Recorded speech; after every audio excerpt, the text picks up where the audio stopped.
आपने फहद मुस्तफ़ा, हानिया आमिर को भी थोड़ा आप नज़रों में आ गई ज़्यादा?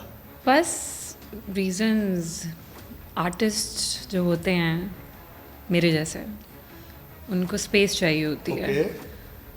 और बहुत कम काम करती हूँ मैं, और जो काम करती हूँ उस पर मुझे अपना 100% देना होता है। और फिर जब तक कि कोई ऐसा काम ना आ जाए जिससे मुझे लगे कि ये स्क्रिप्ट मुझे करनी चाहिए, तो मैं अपना टाइम लेती हूँ। और कुछ ऐसे पर्सनल हालात भी थे मेरी, कुछ पर्सनल रीजंस थी, जो हीलिंग की एक जर्नी होती है हर किसी की। तो कभी मैं काफ़ी ऐसी चीज़ें हुई जो पर्सनल लाइफ की थी मेरी। और मुझे थोड़ी टाइम चाहिए था अपने लिए, अपनी हीलिंग के लिए, अल्लाह से कनेक्ट करने के लिए और लोगों से दूर जाने के लिए। So I am not that person who is always there. मुझे अपना टाइम चाहिए होता है, और जब वक्त होता है तो अब वक्त है, तो अब आई एम बैक। आपने एक रील बनाई, वो भी न्यूयॉर्क से, जहाँ लाशें मिल रही हैं। वो इंडस्ट्री में कौन काम करना चाहेगा? ऐसा ही है जी। क्या वजह हुई, ऐसा क्या हुआ जो आप बिल्कुल कहते हैं ना, बिल्कुल कट ऑफ हो गई? कट ऑफ तो नहीं, ऐसी बात नहीं थी। मैं क्योंकि न्यूयॉर्क में रहती हूँ, तो मेरा आना जाना लगा रहता है। और वहाँ पे कुछ मैं अपनी, मेरा एक सोशल मीडिया भी है जिसमें मैं बहुत अरसे से अपनी चीज़ें शेयर करती हूँ। और उसमें कुछ ऐसी मैंने वीडियोस लगाई जिस पे जो मेरी पर्सनल लाइफ के ऊपर थी, जस्ट फन रील्स। तो कुछ कमेंट्स आए। वैसे तो मुझे बहुत मज़ा आता है कमेंट्स पढ़ के, तो आई फील लाइक इट्स जब आते हैं तो कभी कभी मैं जवाब भी दे देती हूँ। तो उसमें कुछ कमेंट्स थे कि अच्छा, आप ऐसी रील्स लगा रही हैं, आपको काम नहीं मिल रहा, तो आप इसलिए लगा रही हैं कि आपको काम चाहिए। तो एक दो दफ़ा आए कमेंट्स, तो फिर जब आए दो तीन रील्स पे, तो मैंने फिर, बिकॉज ड्रामा में मैं नज़र नहीं आ रही थी, तो कुछ लोगों ने ये समझा, कुछ लोगों ने, बाय द वे, ये ज़्यादातर की मैं बात नहीं करी।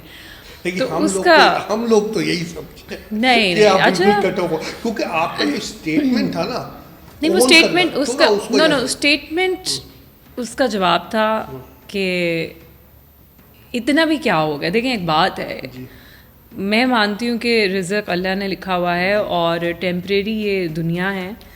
अगर मैं आर्टिस्ट हूँ तो मैं न्यूयॉर्क में भी एक्टिंग करती हूँ। अच्छा। मुझे तो एक्टिंग करनी है, राइटिंग करनी है, तो मैं कर लूँगी वो कहीं पे भी।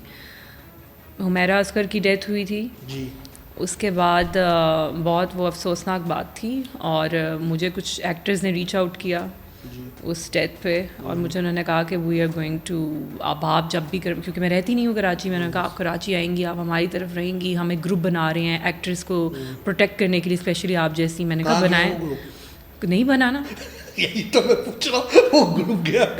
तो ये उसी के जवाब में कुछ चीज़ें ऐसी भी होती हैं, तो मैंने उसके जवाब में भी एक बड़ा सैरकास्टिक सा मैंने जवाब दिया था कि किसको चाहिए पाकिस्तान में काम, आपको पाकिस्तान में काम नहीं मिल रहा। सो आई जस्ट मेड एक सैरकास्टिक से मैंने भी एक रिस्पॉन्स, जैसे अब कमेंट आते हैं हमारी प्रोफाइल पे, खुली है ना, पब्लिक प्रोफाइल है, तो मैं भी अगर पब्लिक फिगर हूँ तो मेरा भी कमेंट्स आप लेने की हिम्मत रखें। सो मैंने सिर्फ उसका जवाब दिया था कि ऐसी बात नहीं है कि I am desperate to work, ये वो जवाब था। अब इसका ये मतलब भी नहीं है कि मैं इंडस्ट्री में कभी काम भी नहीं करूँगी। जो उस वक्त भी स्क्रिप्ट्स आ रही थी, अल्हम्दुलिल्लाह अभी भी बातचीत चल रही है, कर भी रही हूँ। तो जो मुझे जहाँ पे क्लिक कर गया कि अच्छा ये कैरेक्टर मैंने करना है, जिसमें मुझे लगा यार दिस इज़ समथिंग डिफरेंट,